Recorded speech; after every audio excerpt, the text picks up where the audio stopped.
अगर आप बिगिनिंग कर रहे हैं कोडिंग की तो किन पॉइंट्स को आपको ध्यान में रखना है, इस सेशन में मैं सिर्फ आपसे यही डिस्कशन करने वाला हूं। Hello everyone, welcome to Unacademy. तो अगर आप हैं फर्स्ट ईयर में, अगर आप बिगिनिंग कर रहे हैं कोडिंग की तो किन पॉइंट्स को आपको ध्यान में रखना है, इस सेशन में मैं सिर्फ आपसे यही डिस्कशन करने वाला हूं। ठीक है, what points, what things you need to keep in your mind while starting coding. ठीक है, तो without wasting any time let's understand. तो पहली चीज जो आपको समझनी है वो है understanding the basic.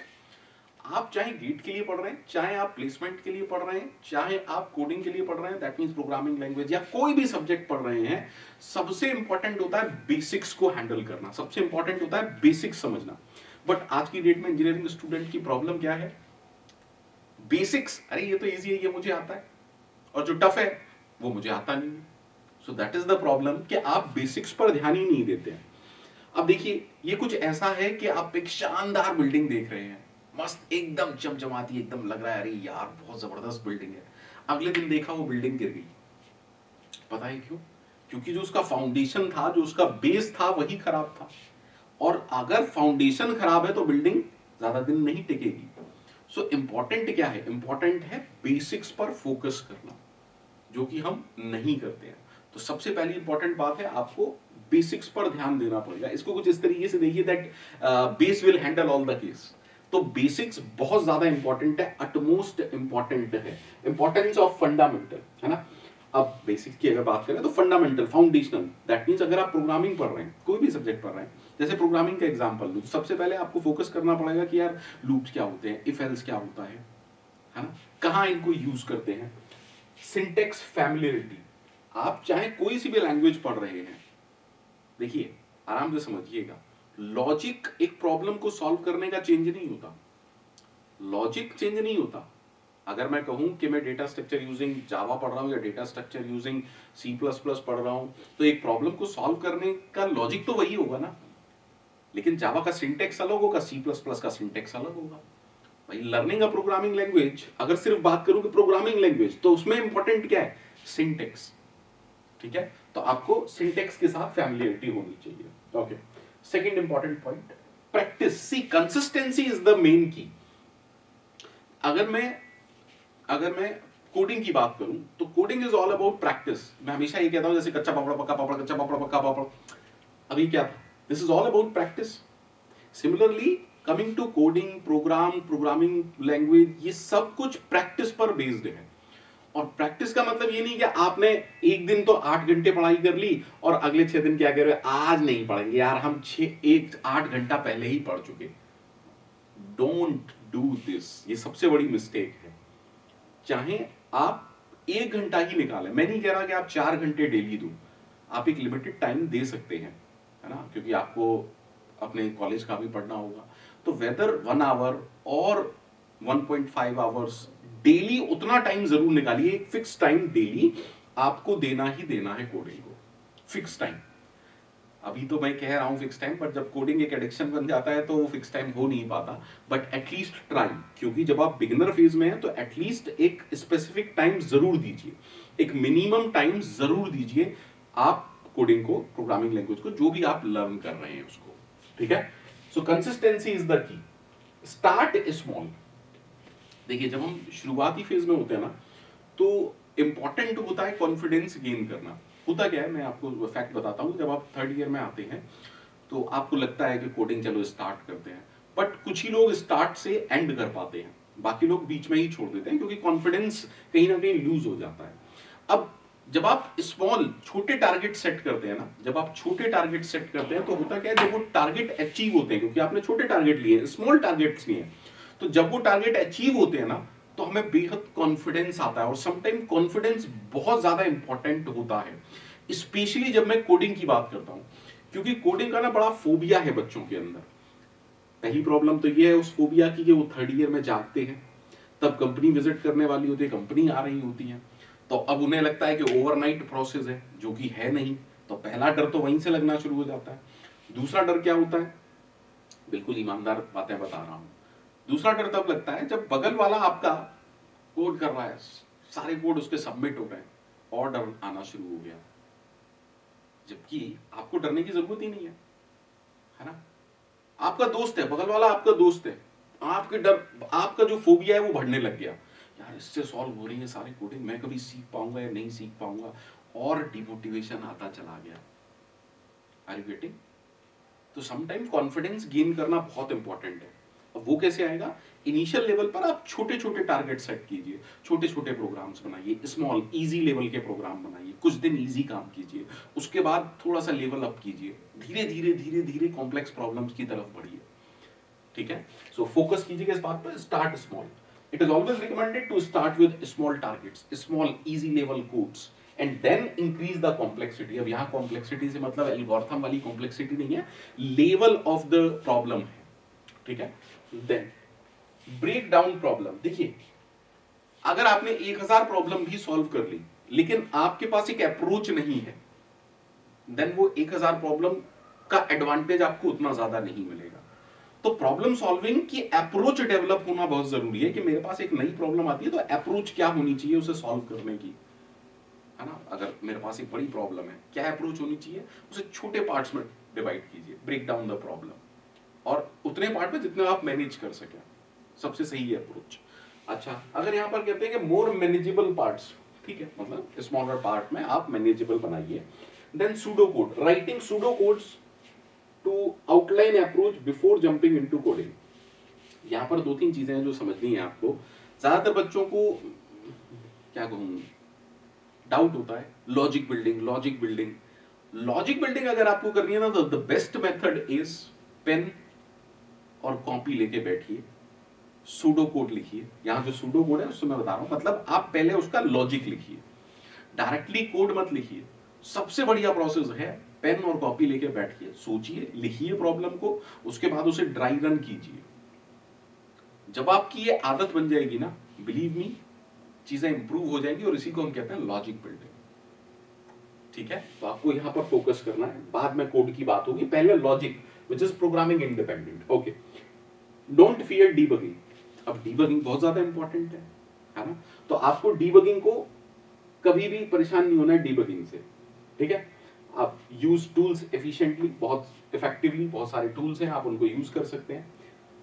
Seek help when stuck. थोड़ी देर पहले मैंने आपको समझाया था कि अगर आपका बेस्ट फ्रेंड अच्छी कोडिंग जानता है और आप उसे देखते हो डेली लैब में या कहीं और वो काम कर रहा है, कोड सबमिट कर रहा है, हमारे अंदर डर डेवलप होना शुरू होता है, फोबिया, इसको आता है मुझे नहीं आता। विदाउट इवन वरिंग, तीन चार बातें जो आप नहीं सोचते, हो सकता है वो ज्यादा मेहनत कर रहा है, हो सकता है उसका बैकग्राउंड पहले से ऐसा रहा है कि वो कंप्यूटर साइंस से है, मतलब ऑलरेडी प्रोग्रामिंग लैंग्वेजेस जानता है, हो सकता है उसे एक ऐसा एनवायरनमेंट मिला है, हो सकता है वो बहुत ज्यादा कोड करता है। आप बिना ये सब सोचे, उसका एनवायरनमेंट, उसका बैकग्राउंड, वो कितना टाइम देता है, कितनी मेहनत करता है, लेवल ऑफ थिंकिंग, आप बस डरना शुरू हो जाते हो। आप इसको पॉजिटिवली लीजिए ना, बजाय इसके कि आप उसे फोबिया बना रहे हैं। आप ये सोचिए, जब भी मैं स्टक होऊंगा, जब भी मैं कहीं पर मेरे को प्रॉब्लम आएगी, there is someone to help me out. मेरा बेस्ट फ्रेंड अच्छी कोडिंग जानता है, तो इस चीज को पॉजिटिवली लो ना। ज्यादातर बट हम नेगेटिवली सोचते हैं, आप इसको ऐसे लो ना, अगर मेरे को कभी प्रॉब्लम आएगी, there is someone to help me out, मेरा दोस्त है, बताएगा मुझे, और अगर वो वाकई में दोस्त है तो जरूर बताएगा।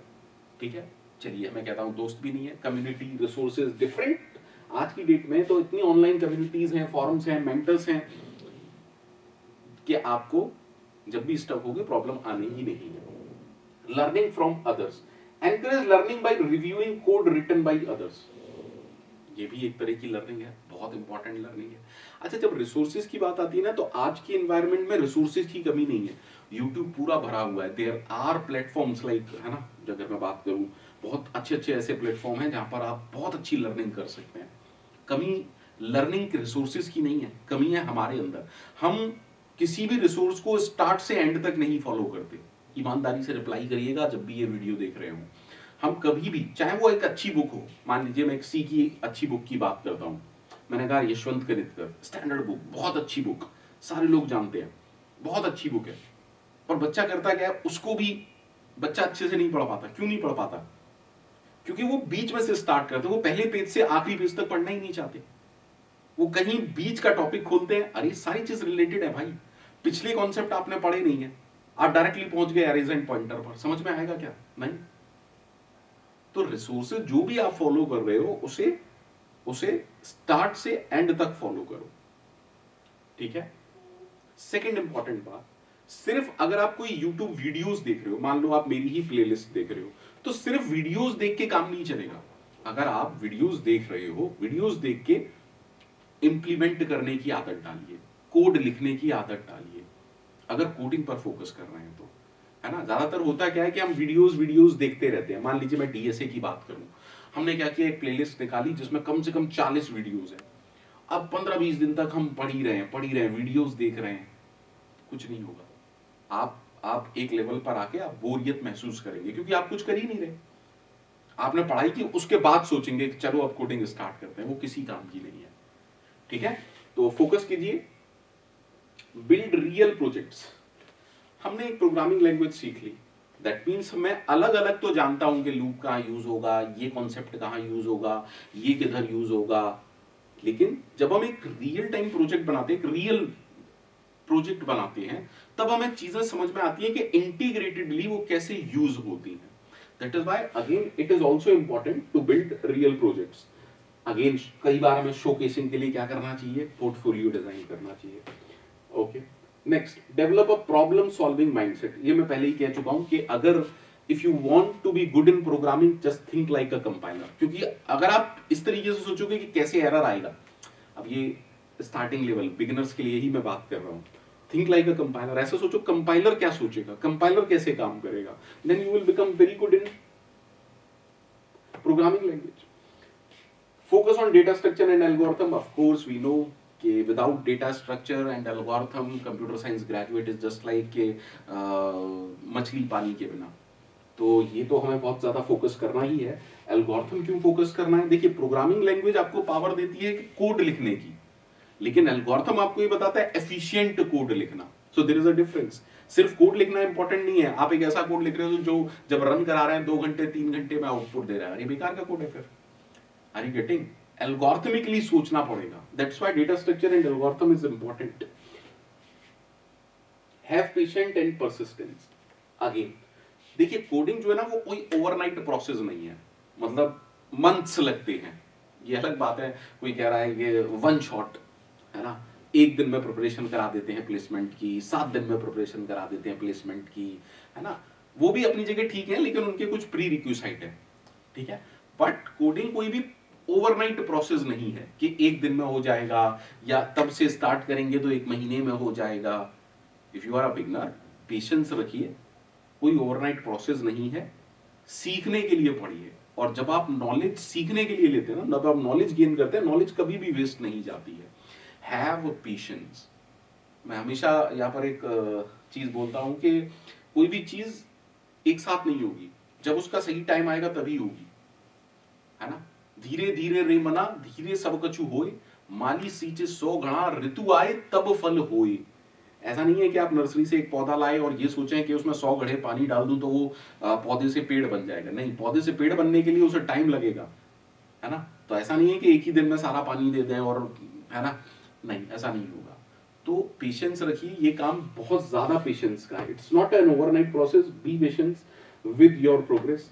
और ये बहुत इंपॉर्टेंट है, मैंने कहा ना, स्मॉल टारगेट रखिए, जब वो अचीव हो जाए तो उन्हें सेलिब्रेट जरूर करिए, ठीक है, because this is also important.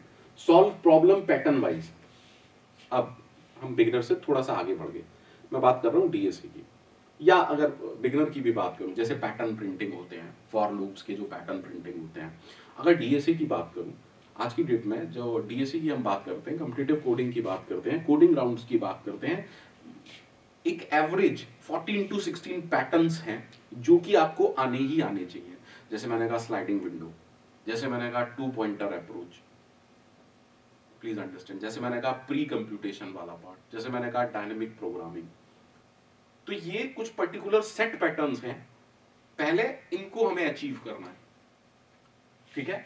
तो ज्वाइन आप क्या कर सकते हैं, इसके लिए हमारा एलिवेट बैच भी ज्वाइन कर सकते हैं, जहां पर मैं खुद कोड कराता हूं बच्चों को। पहले उसका रिव्यू जरूर लीजिएगा आप, है ना। मैं हमेशा बच्चों से कहता हूँ खूब आराम से रिव्यू लीजिए मेरे ओल्ड स्टूडेंट से। तो आप मेरा एलिवेट बैच ज्वाइन कर सकते हैं हमारा, ठीक है, DSA पढ़ाता हूँ मैं। और what will you learn? Efficient problem solving technique, real world applications, personalised guidance and support. तो मेरी तरफ से आप लोगों के लिए इतना ही था और मैं उम्मीद करता हूँ हेल्पफुल रहेगा ये सेशन। कमेंट जरूर करिएगा, ठीक है। Bye bye, take care, thank you very much.